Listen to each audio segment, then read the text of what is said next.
Hey, listen to this. I'm gonna share you some secret, right?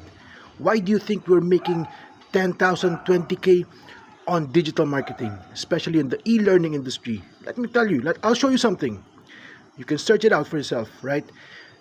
You can see people making $53,000 monthly by teaching you how to scoop a dog shit.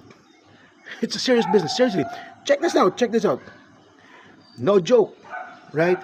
That's how crazy it is, right? It's not an online scam bullshit, it's reality. Because everybody's going to the online space. Everybody wants to learn from online because it's convenient. You just purchase a course and then you have it, you can watch it at your home and then you learn from it.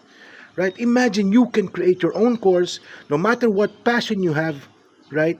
And then make a course out of it and then sell it. That's how it is. That's how easy. That's this why it's high demand.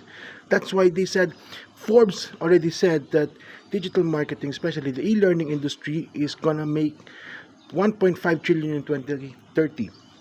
Search it out. No joke. This is why we're making so much money in this e-learning industry.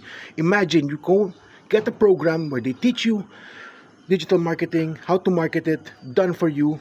Boom. That's how crazy it is. If you want to learn more, let me know and I'll hook you up. Peace.